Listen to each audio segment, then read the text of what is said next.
Rhett, where do I begin? I'm sure you went to the management committee or whatever it is of FIP and asked them for a rematch. But before you did that, I had already done that. I had already had it set up that you and I would meet again on August 7th at the Orpheum in Ybor in Tampa, Florida. Confused yet? What's about to get really confusing? Check this one out. I want you to understand what it's like to lose everything. I want you to understand what it's like to have everything taken away from you. To see something that you introduced into this industry taken away from you, and then see it on the main event of WrestleMania and show up at every indie show and see somebody throwing it away in the middle of a multi-move sequence that means absolutely nothing. To feel like you're an actual professionally trained fighter with a legitimate knockout punch, a Superman punch, and see it stolen from you. And it's not so much that I'm upset with the person who does it on television. He's a friend, and he makes it look good. I'm proud of him. You don't hate the player, you hate the game. And I'm not even referring to any game in particular.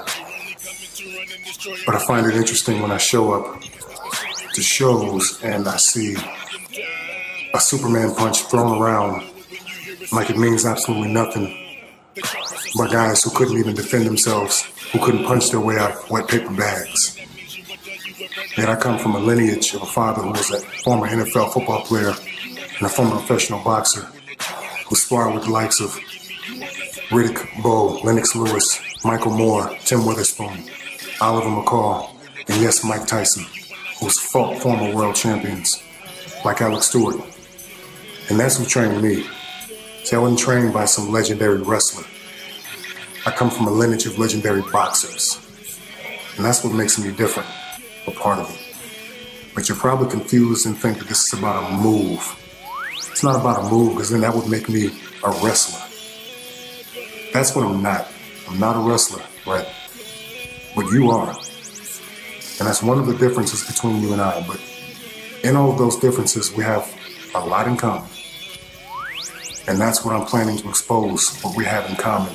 You're probably even more confused. And here's what's going to get more confusing. I plan on hurting you even more on August 7th for FIP in Ybor City, Tampa, Florida, at the Orpheum. I plan on hurting you even more. There's a reason why. Not because I hate you, because I dislike you, or because I'm even jealous of you. I've traveled around the world. I don't have anything to prove to anybody. I plan on hurting you because I care about you. You probably think I'm lying. But lying is something I just don't know how to do. Because when you look like me in an industry like this, you're not the one telling the lies, you're the one being told the lies.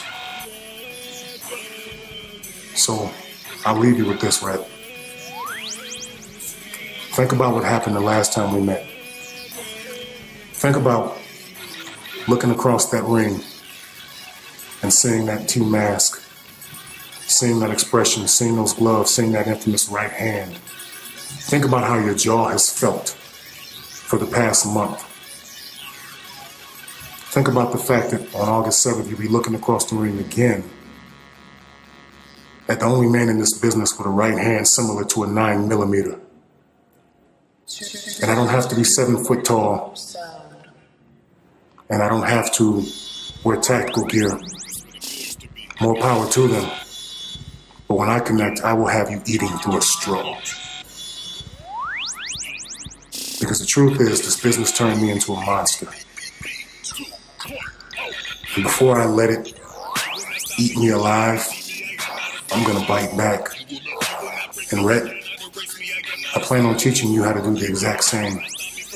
Because when we're finished with this dance, you're not gonna be the same. As a matter of fact, every locker room you walk into, they're going to be afraid of you. And one day, you're going to thank me for it. So on August 7th, Rhett, don't forget,